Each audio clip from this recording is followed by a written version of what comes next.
We are here today with one of my favorite people in all the world. Truly someone that I just genuinely like. She's a great leader, but she's a great person. Her name is Rebecca Teters, Dr. Rebecca Teters. She has a Ph.D. in chemistry, so that kind of makes her a geek. But trust me, I don't think you're going to think she's a geek when you hear from her. But she is incredibly brilliant. She has served 20 plus years at 3M. She's a very respected leader in that community and has held several positions and is the go-to person really for the strategic thinking on the corporate level with their executive leadership. And she now serves as the Global Enterprise Operations Director for Strategy and Execution. That's a long title. That means she's really good at creating strategy, and they really trust her with that. And so it is an honor and a privilege to introduce you to my dear friend, Rebecca Teters. Thank you for being with us today, Rebecca. Thank you, Larry. Thank you very much. Super excited about it. We are excited to have you. So first and foremost, thanks for crossing that line. I know this is a different type of podcast. We're going to talk about you as a leader. We're going to cross the line from just leading from our head, which is so important with all the principles and concepts, and to really learning about your heart and learning about what has made you who you are today. So thanks for being willing to do that with us today. And I need to check on you. How you doing, Beck? How are things going? Yeah, I think, things are well. I would describe life as emotionally as pretty volatile right now, just around the reality of COVID and a global pandemic, as well as all the racial tension and just a lot of stress on a lot of people, and how that's impacting my family and my friends and the community in Minneapolis in particular, being from the Twin Cities and really being in the middle of that has been fundamentally depressing to some extent. But then there are days when I'm pretty excited about the renewal opportunity that this provides. A storm creates the opportunity for renewal, and it gives us the opportunity as a nation to renew and to challenge some of those legacy mental models and to come together and to embrace change. So there's both some extreme depression and some really emotional highs. You are right in the epicenter of where this movement really began, and have you felt that you are in the center of everything? I mean, do you feel the spotlight on your community, or because you've been quarantined? I know not really. Talk to me about that a bit. Yeah, it is strange to see the city that I love and that so many of my friends live in viewed the way it has been viewed in the media. It's not who Minnesotans are at their core. So that's been really that has been very troubling. So yes, I think all Minnesotans feel like they are in the epicenter. And they want to address it quickly. They want to address it swiftly. They want to learn. They want to change. They want to teach. And so even though you're at home and you're not out necessarily in the middle of the community physically, it feels very close. It feels very real and very raw. And it's pretty intense. So Becca, you are, if it's okay if I talk about this, you're in a blended family, and yes. you have children around you, younger and older. Talk to us about how you have dealt with this situation, because if you're in the middle of it, they're in the middle of it as well. Have you had conversation with them about this at all, or talk to us about how you've dealt with that with your kids? Yeah, we have had some conversation about this. We've talked about it quite a bit, and we've talked about what we can learn from it personally, and how important it is for us to do that, right? It's important for us to talk about it. It's important for us to learn. It's important for us to have a positive impact on change. It would be very unfortunate if we go through this as a community and we as individuals don't learn and change as a result. And so we have done some interesting things. We've challenged ourselves to point out to each other if there's ever a moment where we are not respecting every individual around us. So if we hear someone make a joke, and maybe they mean it just in a joking way, but it has a dehumanizing context to it. No, we don't allow that. We don't speak in that way. We speak in support of every individual. And it starts with even in our own home, in always speaking to every individual as though they have true innate value in the world. They're not just someone else, they are a human. They bring value to the lives of others, and we have to speak to all of them as though they do. How has that been received? What are you hearing from them? What is their commentary on all of this, your children? You know, I think that in general, I think it's been both enlightening and confusing. It's just such an odd experience for them to even have these types of conversations. So that's been uncomfortable, having to talk about it, having to have the conversation about and admit that maybe your behavior has been part of the problem, I think has been uncomfortable. But they've also been exceptionally receptive and listening to their dad, for example, my husband, their father, owns a construction company and has been out in the Twin Cities helping small business owners and large business owners, board up their facilities, rebuild their facilities as they've gone back into them. And so having his perspective of being in the middle of it, hearing what he's hearing, having him describe his learnings has been impactful for them. So they've been exposed to the epicenter and the reality of it. And I think it has fundamentally changed their perspective. And I think they are grateful for that. It's amazing that you can have those conversations, with your children. And it is confusing because there's a narrative that we all agree with, the evil of racism. But then you get others with their own agenda and their own issues, and they parachute in, and it muddies the water and causes polarization and separation. And I'm sure their dad has heard, a lot of different perspectives, and he would be awesome to help them to sort that out. It sounds like it's simple. Racism is evil, and that is true, and we all agree to that, no doubt. But then you have all these other things that kind of parachute in and try to take, in my opinion, take the limelight off what the issue is, and that is the evil of racism. And Right. And the thing that's been interesting, my oldest son is home from college, and he often points out some images that he'll see on social media or some comments that he'll hear through social media. And we talk about that. We trying to just, in some cases, just decipher and understand the opinion that people are trying to fundamentally share can be confusing. Like what does some of this mean? What do we think people are really trying to say? What is the hurt that people are really trying to express? And having that dialogue with each other and deciding whether we agree or disagree, and then deciding whether we will respond or we will simply listen, I think to me has been fascinating. And it's been kind of a reverse mentoring situation for me to hear the perspective of a 14-year-old, a 15-year-old, a 20-year-old, how they view the world, how this is shocking and interesting for them, has taught me just so many things. You bring up a great point. I've tried to do a lot of listening personally. I've tried to learn and grow and make the changes that I need to make to help to fight this evil.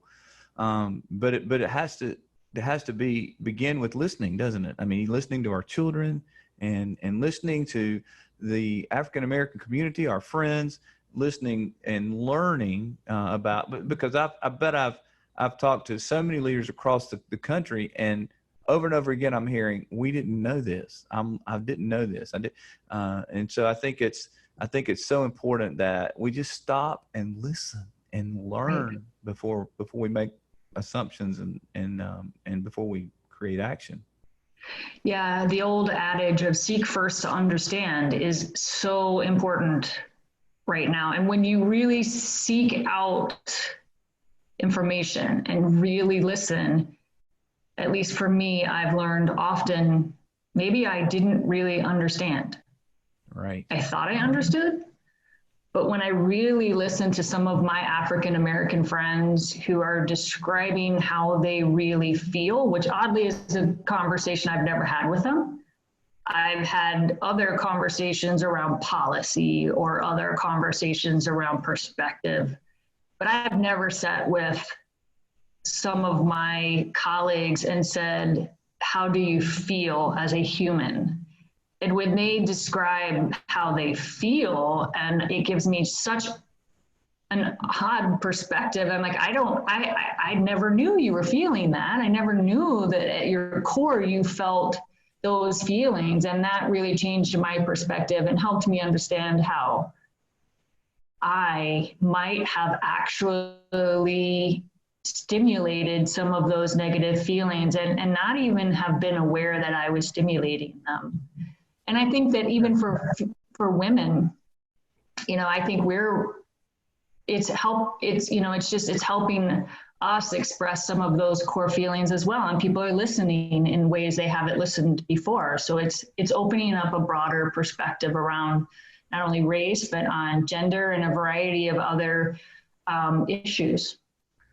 Wow, what an opportunity. And you've just articulated something I think is core to moving forward in these days. And that is to understand maybe it's even about more than racism. Maybe it is about gender discrimination, and we need to hear that. We need to know that. We need to learn about that. I have walked with you through some difficult days as a woman in leadership, where you have experienced yourself some of those things that just weren't equal, to be quite honest, and perhaps weren't, they weren't fair. How has that touched you? And as you kind of look at this from that perspective? Yeah, it's interesting because when you step back and look at this, regardless of the direction you look at it from, whether it's race or gender or any issue, it's really fundamentally being able to truly put yourself in the other, try to feel what the other person is actually feeling. And so when I think back now about my time in business, and I often defended that I didn't think I was treated differently. I really didn't feel like I was. But then I realize now, as I look back, I'm not sure other people really always understood what it felt like to be a female in that situation, how the women were feeling. And maybe there were small microaggressions that were occurring that really had created a feeling that was difficult for women to process and know how to behave in that environment. So I think it's just a matter of really, I don't even know how to say it sometimes. To me, it's just recognition of the human across from you, not the role or the position or the opinion. It's the human, and really leading and listening from your heart to understand who they are, how they feel, what they need to be successful is something I think all leaders have an opportunity to learn from this. So put on your education hat for me, your educator hat, if you will, and educate me on microaggression, because we've heard that term, we've all heard it. But we've heard so much about it that sometimes I think we might discount it because some of the things that we've heard were just so out there, but it's a real thing. And what is it? I mean, give me some practical, educate me. I can think of some really obvious, to me, what are obvious examples. I find it interesting that in some meetings, we will interrupt people more than we'll interrupt other people. So it might be something as simple as just a frequency at which you interrupt a woman while she's trying to lead a conversation versus how you might not interrupt someone else. And some of that's positional power, I suppose, that you're probably a little bit more respectful of higher positions. But I noticed a few times in my past where I feel like I'm often not allowed to really complete my perspective and share it. When you're in the office environment and you can see each other, are you someone looking at their phone? Or all of a sudden, when you are presenting, they lift their laptop, and they're not really making eye contact. They're not paying attention. And so what's that doing? That's sending the message of I'm not listening. I'm dismissing you as an individual because I'm not paying attention. And if you just sit back and watch an environment, you can see some biases towards how people will do that. And I'm not sure they even recognize the bias. That's why we call it an unconscious bias, right? It's sometimes something people don't even realize, but they will dismiss individuals and, or they'll ask individuals their opinion, but they won't ask the opinion of the other. So it's those little microaggressions, like, I'm not gonna actually call on you to get your opinion. I'm not actually gonna make eye contact with you and not break eye contact with you so I can truly listen. I'm going to allow distraction when it's you versus when it's others. It's those things that add up that over time may make a class of people feel like they're just not heard. Wow. And they're not of equal value. Those are very specific things that we can work on, that if we choose, it's just a matter of really choice. But personal question, because we're talking about crossing the line, in all of your career, and not necessarily in any one time, would you say that you've been a recipient of microaggression? Oh, absolutely. I've been a recipient of microaggression in the last 24 hours. Yeah, I mean, for sure. It's not. Wow. It's not a rare situation. We all know this. My husband and I were just having a conversation where I challenged him because I could see he was leveraging that against a female in his work environment. And so I said, listen, I think you need to step back and consider your perspective, because I think you've made a judgment about her because of her gender. And and maybe you're applying a broad bias here that you should rethink. And Brian, obviously the audience doesn't, but he's so professional and so good at learning that he stopped and really thought back around the scenario and came back to saying, you know what, you are right. And then what was even more brilliant is when he asked, from your perspective, how do I change that? What does it look like for me to do that right? So for him, I was just super proud that he listened and that he recognized the reality of the microaggression. And then he asked, what does it look like for me to not do that? And those are the kinds of conversations I think ultimately make a difference. But he allowed you to have that conversation. That's yes, amazing. He did. And that says a lot about him and his leadership, actually, right? It really does. And I think what I'm hearing more and more of is people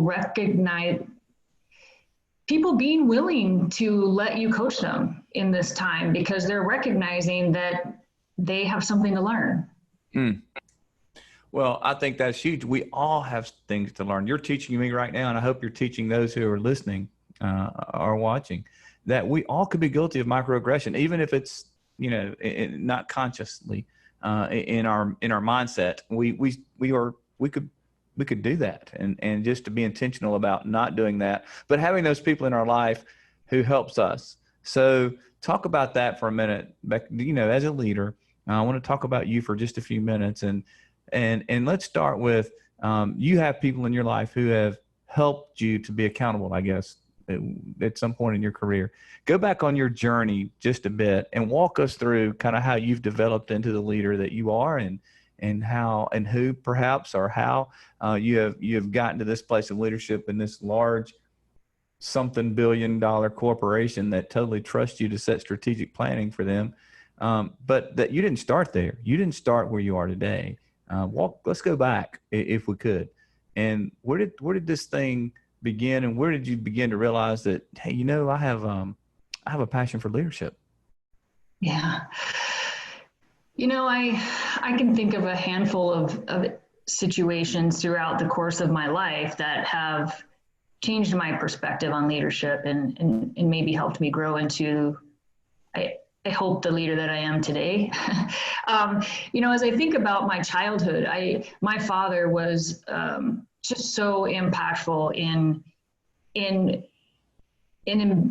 teaching me the value of my opinion and the value of my thought and my worthiness as an individual, and never feeling as though I had to like hustle for my worthiness, that the worthiness was innate, and that I should not, and that people will always criticize you. There's no way to win that battle. So be who you are, and know that you are worthy, and move forward. So that was a huge opportunity for me to be led by him as a child, and that set the groundwork. And then, as I mentioned earlier, this idea of, you know, storms creating renewal. I mean, you've helped me walk through a few significant storms in my life that luckily I embraced the growth mindset. So as I failed in that moment, I was able to see the failure for the value that it would bring me, to learn that I needed to change my perspective. And very early on, when you and I first met, I had a significant career storm, if you will, that nearly led to extreme failure. And it was through that I learned it wasn't about positional power. It was about authentic connection with people. And that was a really tough, hard lesson for me to learn, that just because I had the title, just because I had the position, did not give me the right to lead at all. And I had to earn that right through authentic connection and truly caring about people. And it took me years to begin to act in that way every day. It's a hard transition. It's a hard change to make. And then, you know, after that, I had people like Kevin Cook in my life who taught me the value of, you know, it's not all about the intellect. It's about the intellect in combination with the connectivity, right? So now we're talking about compassion, and we're talking about connectivity, and we're talking about courage, and it really brings me back to, I hate to use a Brene Brown example, but you know how much I admire her and follow her, but it is around that wholeheartedness and being a wholehearted leader, right?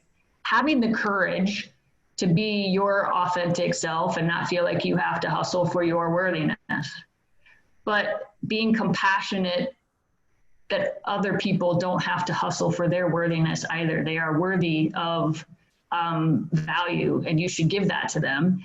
And then the connectedness, the authenticity, the ability to connect with the human. And so I think as a leader, I went from believing that it was all about action, it was all about results, it was all about get the work done, and the positional power and powers of persuasion to do that, to knowing that it's about, you know, courage and compassion and connection and getting things done through people versus just getting things done. It makes me smile because I remember those days, and in our vernacular, you're this strong lion with the camel mix and this task-driven woman. How hard was it for you to move from that task-oriented leader to really bringing in that people side and the EQ side? Yeah, it's still a challenge for me, frankly, because I live in a world where it's all about get results results right now, get results today. And when I can't do that, I have a tendency to fall back into, fine, I'm just going to force it. I'm going to push it. I'm going to be that lion and do that again. And so I've been really focusing on learning to coach better so that I can accelerate the ability to get through results through better coaching. And but it's hard because it's a natural tendency. It is who I am. And so what I try to do now is bring myself back to that. When I feel the need to be a lion, I try to be a lion towards myself around coaching versus a lion towards others around action. And maybe that helps me. I don't know. But I am also realizing through my own experience that it's no fun to be on the receiving end of a lion, by the way. Right. That is so true. So I have a few really strong lions in my life, which are teaching me that it's no fun to be on the receiving end of that. And so I am learning a lot from them as well, that it's better to be a lion to yourself in that scenario versus being a lion to others, if that makes sense. It does. Think about your journey with me for just a moment, and greatest struggle that you can think of, or one of your greatest struggles that along your journey that has helped you to become who you are today. Wow. My greatest struggle, I can even remember a conversation with you about this.